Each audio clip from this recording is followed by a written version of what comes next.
This is Open Mind Alexander Technique. I'm Jess. Today we're looking at standing and bending over tables and counters. Today we're just going to be looking at this relatively low table and seeing what does it take in order to really easily rest my palms on the table. So this is a variation on an idea that we've looked at a few times on my channel, standing and bending. How do we interact with down while standing? So this is going to be especially relevant for people who are standing at some sort of table or counter, maybe a sink for work, cashier, lots of different jobs do this a lot and spend a lot of time here. So as you've seen me just go through a couple of these different little bends here, placing my hands in different places, what do you notice? Where do you see me bending? Where do you see me not bending or staying neutral? The reason I'm to the side here and I've got a kind of weird tight setup at the moment is just the limitations of the office space that I'm in, the studio here. It's always interesting to try to get good angles on camera.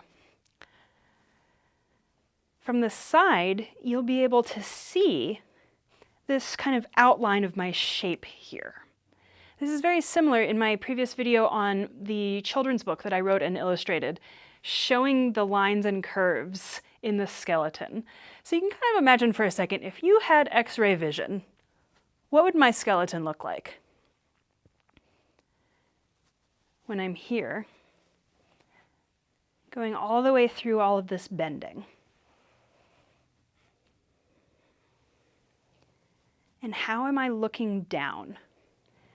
Right now, I can see my feet. My feet are really at the bottom edge of my vision that I can get to with just moving my eyeballs. It's further than I would comfortably want to stay looking for very long.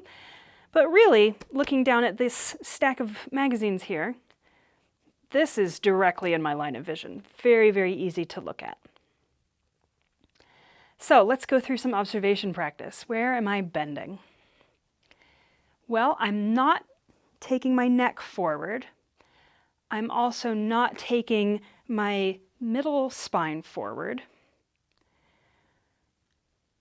I'm sending my pelvis back, so I'm bending at my hip joints, which on me are right about there,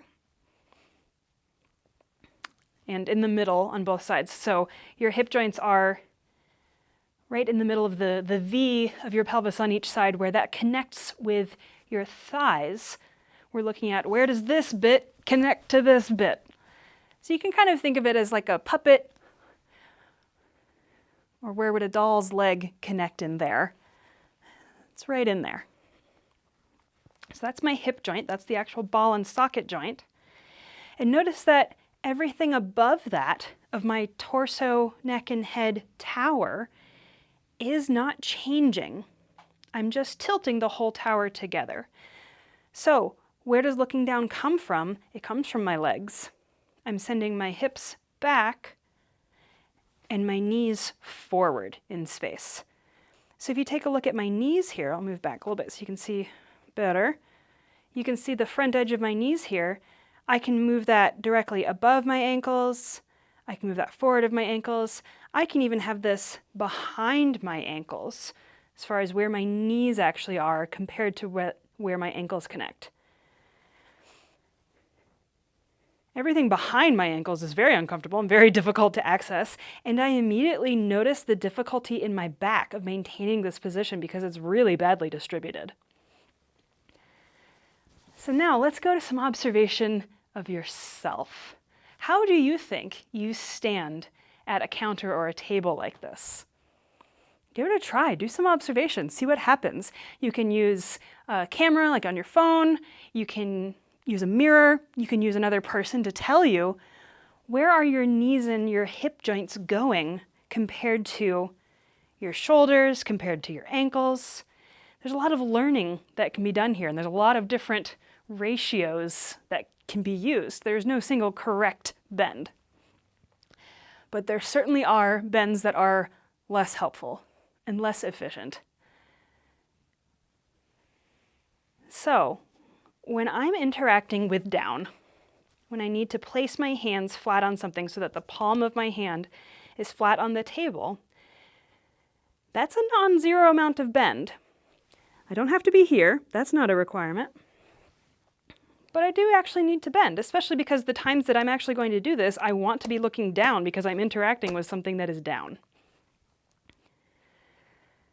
So I'm sending my pelvis, my hip joints back in space compared to my ankles, and my knees forward in space, so I'm creating counterbalancing. If I leave my arms alone, notice that they just go with gravity. I'm still allowing my shoulders to maintain stability. This is an interesting one that people can get kind of confused or kind of, debate. What are the pros and cons of allowing the shoulders to just like fully collapse and round forward? I think this is one of the areas where we have kind of a middle ground of I can still maintain this neutral all the way out to where my arm bone, my upper arm bone here, the humerus, connects into my shoulder joint. Everything in from there, including this collarbone positioning, can actually stay pretty stable. So that's kind of this middle ground of I'm not actually allowing full collapse in my shoulders. But I'm rotating at my ball and socket shoulder joint. Because that's what really creates ease. It is very easeful to rotate a ball and socket joint, shoulders and hips, right? These are things that are going to move pretty easily if you don't have a underlying medical structural issue going on there. And you're going to get more easeful movement from allowing the ball and socket joint to do the bending rather than things that are not ball and socket joints in various different locations. So I'm keeping my collarbones pretty stable compared to my ribs as I go into this bend. We call that widening in Alexander technique. So I'm allowing widening and stability. Another way to think about it is just not letting this leave neutral. So my arms are coming up at the rotation point at the ball and socket joint here. If you want a scientific term for that, it's called the glenohumeral joint. And this is how I interact with down. This is how I reach to the bottom of a sink in order to wash dishes, clean out the bottom of a sink. This is how I work with students when they are here on the actual table, right? So this would be a student's head is resting on these books and their feet are at that end, they're lying on their backs. This is how I get my hands under their heads in order to lift it and work with them. So my positioning as I do this is really important because this is how I maintain ease in myself. Now, the longer that you stay there, it will take more endurance to keep that tower stable while it's tilted, right? If you think of it as far as where's the force required to keep something long, stable while it's tilted, well, it's going to have to work along the back side of that in order for that force to not drop and have it collapse, which would be here, right? That would be collapsing and losing the integrity of my torso along the way.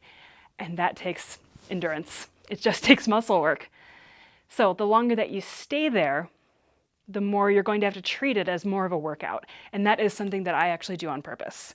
I practice this and I work with how long am I staying there, how long are my breaks, and I develop that endurance really deliberately. So I encourage you to think about how are you interacting with tables and counters to be able to reach down in a way that is healthy and sustainable for being a moving human.